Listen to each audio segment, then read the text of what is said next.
Hello and welcome back to Triple P Solutions channel, a financial management and consultancy practice helping UK business owners build financially sustainable businesses. This is Business Builder Toolkit. In the last episode, we covered pricing, how to stop guessing your price and start testing whether the math actually works. Today, we are taking the next step because pricing only becomes truly meaningful when you can see the result in your numbers. I'm going to show you how to read the profit and loss statements, what each section means, how to use the numbers it gives you, and the question every business owner should be asking every single month. The profit and loss statement is a report that explains exactly what happened. It tells you whether your business is actually making money, where profit is being created, and where it is being lost.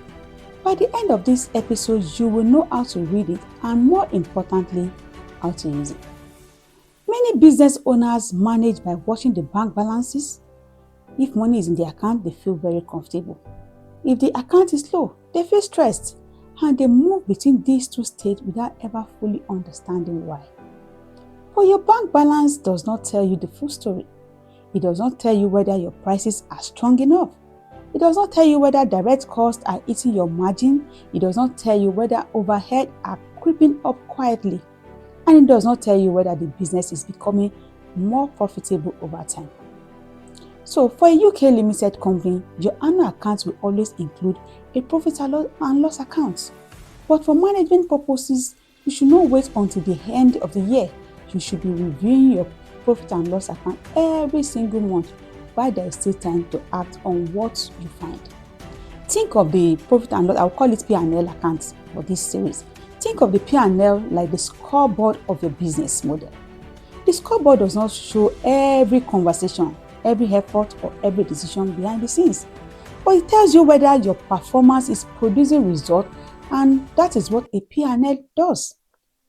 So, a profit and loss statement has 5 main parts, and let us go through each one of them one by one.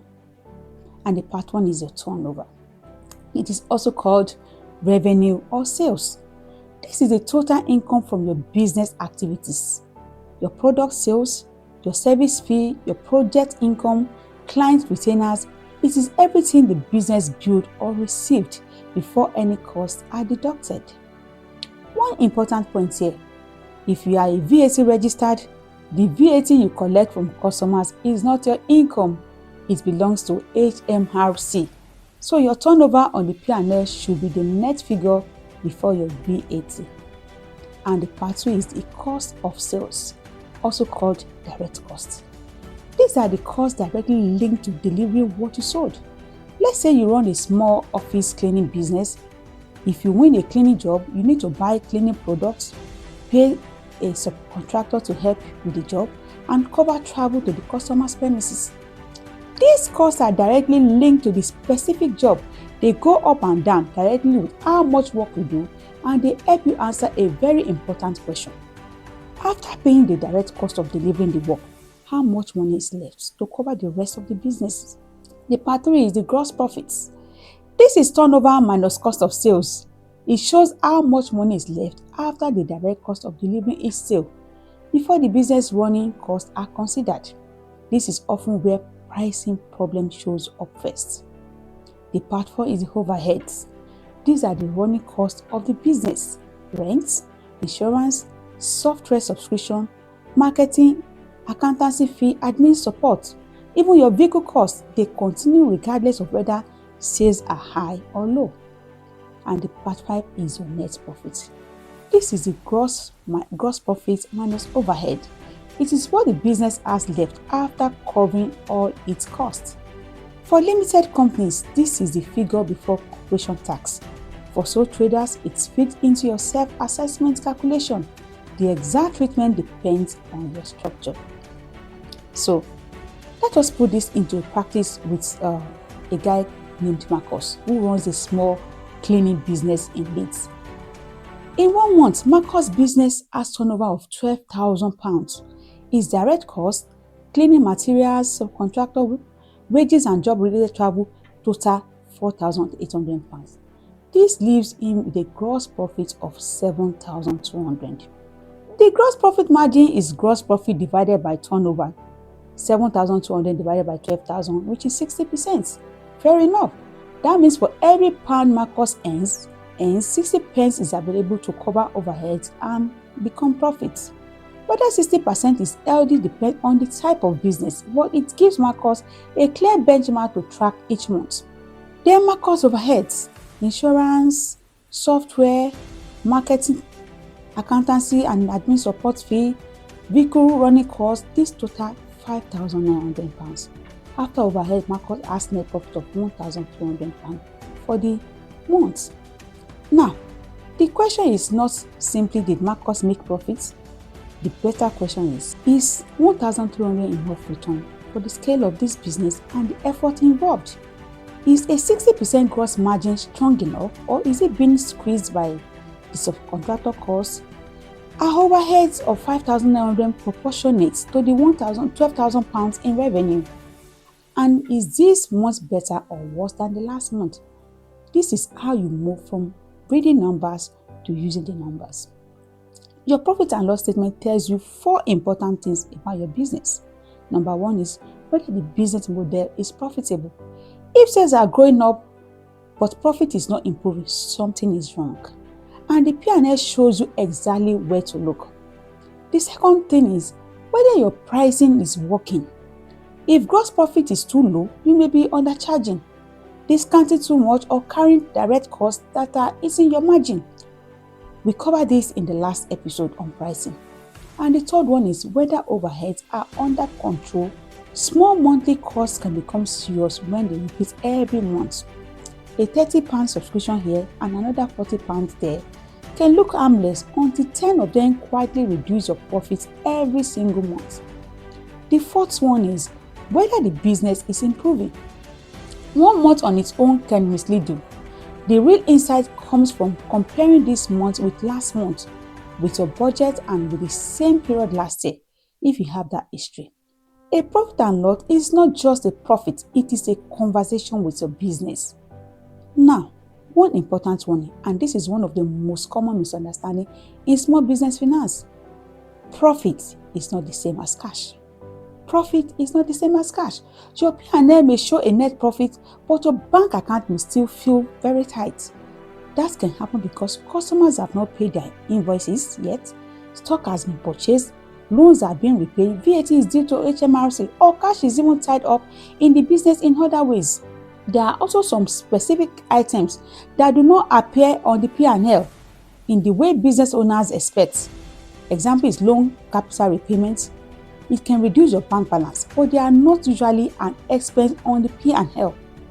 Buying equipment may appear through depreciation spread over several years, rather than as one full expense in the month of purchase. And for limited companies, dividends are not treated like wages. They come after profit, not as cost against it. For sole traders, owners' drawing are not a business expense on the P&L at all. So, the profit and loss is good, but it's not the whole financial picture. You also need your cash flow forecast and your balance sheet alongside it. So when you receive your monthly P&L, do not just look at the net profits figure. Ask 6 questions, and I want to group them into 2 sets. The first 3 questions are the performance question. They tell you how the business is doing. And the question 1 is turnover growing, falling, or flat? And why? If your revenue is moving in either direction, you need to know the reason. Is it seasonal?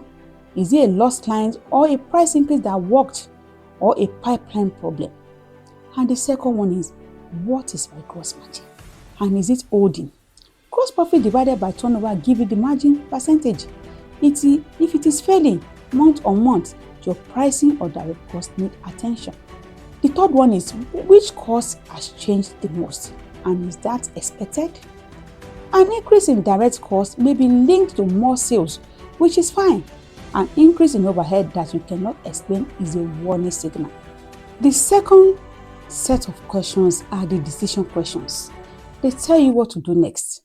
So question number 4, after paying myself, does the business still make enough profits? A business that only works when the owner underpays themselves is not strong as it looks. The question forces honesty.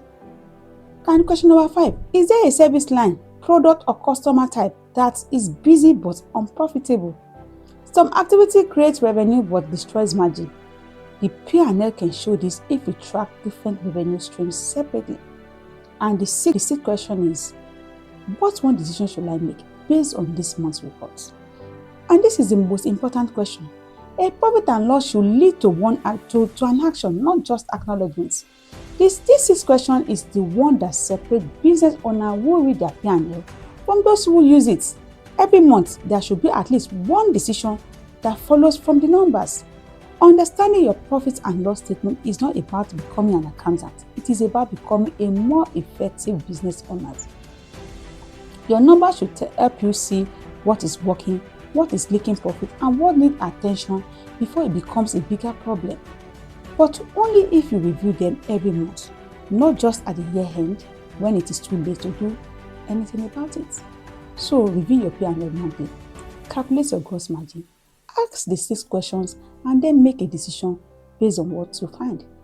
If this video helped you, please give it a like and leave a comment below. I want to know which part of your P&L you find most confusing. And if you need support with bookkeeping, management reports, and account of your tax filing, P Solutions is here to help. The link is in the description below.